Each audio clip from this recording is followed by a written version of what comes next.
کیا آپ لوگوں کو پتا ہے کہ اس دنیا میں ایک ایسی جنگ بھی ہوئی تھی جو نہ ہی توپوں، ہتھیاروں اور میزائلوں سے لڑی گئی اور نہ ہی اس جنگ میں فوجیں میدان میں اتری؟ جی ہاں دوستوں، میں بات کر رہا ہوں کولڈ وار کی۔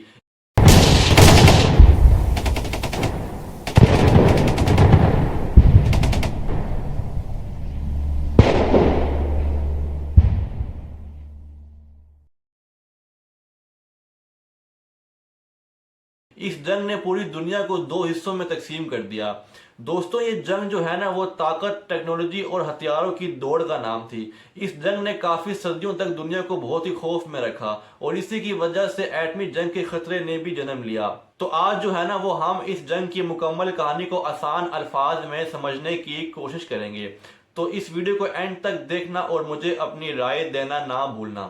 تو پہلا سوال یہ ہے کہ کولڈ وار کی شروعات کیسے ہوئی؟ یہ سب کچھ جو ہے نا وہ ورلڈ وار ٹو کے بعد شروع ہوا۔ ورلڈ وار ٹو جو کہ 1939 سے 1945 تک چلی، اس کے دوران دنیا میں دو بڑی طاقتیں ابھر کر سامنے آ گئیں۔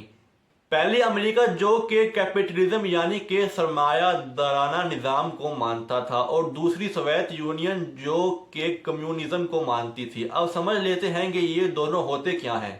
تو پہلے سمجھ لیتے ہیں کہ کیپٹلزم یعنی کہ سرمایہ دارانہ نظام کیا ہوتا ہے۔ اس میں جو ہے نا وہ لوگ جو ہیں وہ اپنی مرضی سے کاروبار کر سکتے ہیں، ہر کسی کو اپنی دولت بڑھانے کی آزادی ہوتی ہے۔ حکومت جو ہے نا وہ معیشت میں زیادہ دخل اندازی نہیں کرتی۔ اور اس کے بعد جو ہے وہ آتا ہے کمیونزم۔ یہ ہوتا ہے کہ اس نظام میں ہوتا ہے کہ سب کچھ حکومت کے کنٹرول میں ہوتا ہے، اور جو ہوتی ہے دولت ہوتی ہے وہ ہر کسی میں برابر تقسیم کی جاتی ہے تاکہ کوئی بھی امیر یا غریب نہ ہو۔ اور اس نظام میں جو ہے وہ نجی کاروبار کی اجازت بھی نہیں ہوتی ہے۔ یہ دونوں نظام ایک دوسرے سے بالکل مختلف تھے۔ امریکہ چاہتا تھا کہ دنیا میں کیپٹلزم کا نظام ہو اور سوویت یونین چاہتی تھی کہ دنیا میں کمیونزم کا نظام ہو۔ دوستوں، یہ اختلافات جو تھے وہ اتنے بڑھ گئے تھے کہ ان دونوں میں دشمنی پیدا ہو گئی تھی، اور یہ دشمنی جو ہے وہ کھلی جنگ میں تبدیل نہیں ہوئی بلکہ یہ ایک خفیہ جنگ میں بدل گئی جسے کولڈ وار کہا جاتا ہے۔ کولڈ وار کے دوران دنیا جو ہے نا وہ دو حصوں میں تقسیم ہو گئی تھی۔ ایک جو ہے وہ مشرقی بلاک اور دوسرا مغربی بلاک۔ مشرقی بلاک امریکہ کا حصہ بن گیا اور مغربی بلاک جو ہے وہ سوویت یونین کا حصہ بن گیا تھا۔ مغربی بلاک میں جو ہے وہ برطانیہ، فرانس اور جرمنی کا مغربی حصہ تھا، جو کہ یہ مانتا تھا کہ دنیا میں جو ہے وہ سرمایہ داری کا نظام ہونا چاہیے۔ اور اس کی دوسری طرف جو مشرقی بلاک تھا اس میں جو ہے وہ روس، چین اور جرمنی کا مشرقی حصہ تھا، جو کہ یہ مانتے تھے کہ دنیا میں جو ہے وہ کمیونزم کا نظام ہونا چاہیے۔ یورپ میں یہ تقسیم سب سے زیادہ واضح تھی۔ جو جرمنی تھا نا وہ بھی دو حصوں میں بڑھ گیا تھا، ایک مشرقی جرمنی اور ایک مغربی جرمنی۔ مشرقی جرمنی کہتا تھا کہ دنیا میں کمیونزم کا نظام ہونا چاہیے، اور جو مغربی جرمنی تھا وہ کہتا تھا کہ دنیا میں جو ہے نا وہ سرمایہ داری کا نظام ہونا چاہیے۔ برلن جو جرمنی کا دارالحکومت تھا اسے بھی دو حصوں میں بانٹ دیا گیا اور ایک بہت بڑی دیوار بنائی گئی جسے وال آف برلن کہا جاتا ہے، جس نے مشرق اور مغرب کو علیحدہ علیحدہ کر دیا۔ یہ جو وال تھی، یہ جو دیوار تھی، یہ کولڈ وار کی سب سے بڑی نشانی بن گئی تھی۔ دوستوں، اس کولڈ وار کا اثر جو ہے وہ کوریا پر بھی ہو گیا تھا، اور کوریا بھی دو حصوں میں تقسیم ہو گیا تھا، ایک شمالی کوریا اور ایک جنوبی کوریا۔ جو شمالی کوریا تھا وہ سوویت یونین کا حمایتی بن گیا تھا، اور جو جنوبی کوریا تھا وہ جو ہے امریکہ کا حمایتی بن گیا تھا۔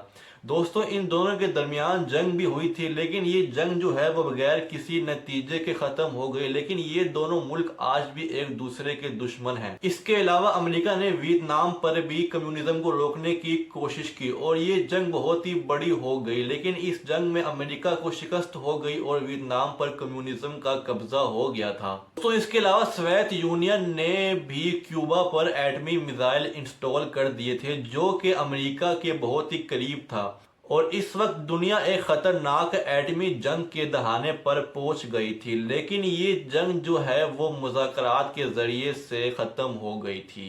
اس کے علاوہ جو ہے وہ سوویت یونین نے افغانستان پر بھی قبضہ کرنے کی کوشش کی تھی، لیکن امریکہ نے افغان مجاہدین کی مدد کی جنہوں نے سوویت یونین کو شکست دی، اور اسی طرح سوویت یونین اس جنگ میں ہار گئی۔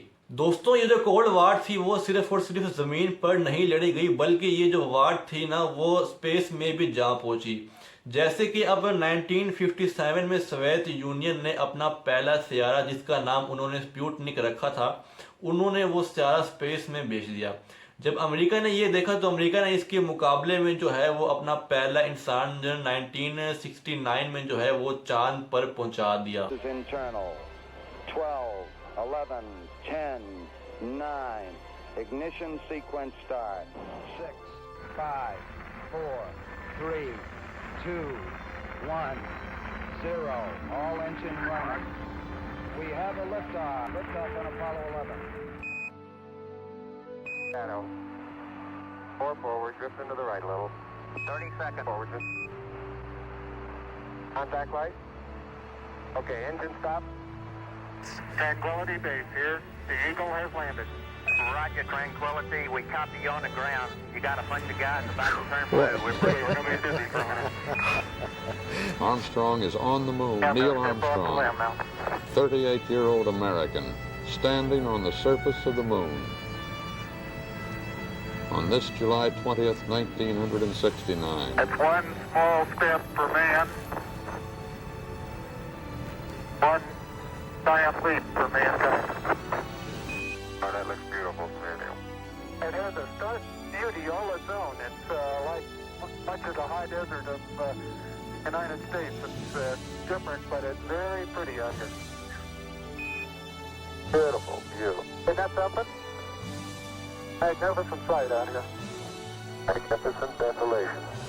Tranquility Base, Houston. Guidance recommendation is pings, and you're cleared for takeoff. Roger, understand. We're number 1 on the runway. 7, 6, 5, engine arm ascent.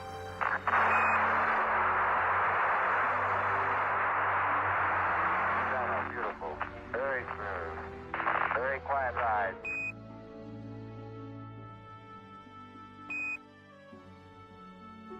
اس کے علاوہ دونوں ممالک نے ایک دوسرے سے زیادہ ایٹمی ہتھیار بنانے شروع کر دیے اور اس دوڑ نے بار بار دنیا کو ایٹمی جنگ کے خطرے کے قریب پہنچا دیا تھا. اب اس کے بعد 1980 میں آہستہ آہستہ سوویت یونین کمزور ہو چکا تھا. اس کی معیشت خراب ہو گئی تھی. لوگ غربت اور مسائل کا شکار ہو رہے تھے. 1989 میں برلن وال گر گئی. یہ جو ہے وہ کولڈ وار کے اختتام کی سب سے بڑی نشانی تھی. اور اس کے بعد 1991 میں سوویت یونین مکمل طور پر ٹوٹ گیا تھا اور اس کے 15 ٹکڑے ہو گئے تھے جس کے نتیجے میں رشیا سب سے بڑا ملک ابھر کر سامنے آ گیا تھا. لیکن دوستوں یہاں بھی کولڈ وار ختم نہیں ہوئی. اس کے اثرات آج بھی جو ہیں وہ دنیا میں دیکھنے کو ملتے ہیں. جیسے کہ امریکہ جو ہے وہ دنیا کی سب سے بڑی طاقت بن گیا. ایٹمی ہتھیاروں کی ریس جو ہے وہ ختم نہیں ہوئی بلکہ اور بھی بڑھ گئی آج کے دور میں. اور اس کے علاوہ کئی ممالک آج کے دور میں بھی کمیونزم اور سرمایہ داری کے نظام میں بٹے ہوئے ہیں جیسے کہ شمالی کوریا اور جنوبی کوریا. اور دنیا میں طاقت کے نئے مراکز بننے لگے جیسے کہ اب چین جو ہے وہ سپر پاور بن کے دنیا کے سامنے آ گیا ہے. دوستوں جو کولڈ وار ہے وہ ہمیں یہ سکھاتی ہے کہ کس طرح نظریاتی اختلافات جو ہیں وہ دنیا کو تقسیم کر سکتے ہیں. اگرچہ یہ جنگ جو تھی وہ میزائلوں اور بندوقوں کے بغیر تھی لیکن اس نے جو ہے وہ کروڑوں لوگوں کی زندگیاں بدل کر رکھ دیں. تو بس آج کے لیے اتنا ہی. ملتے ہیں اگلی ویڈیو میں. اللہ حافظ.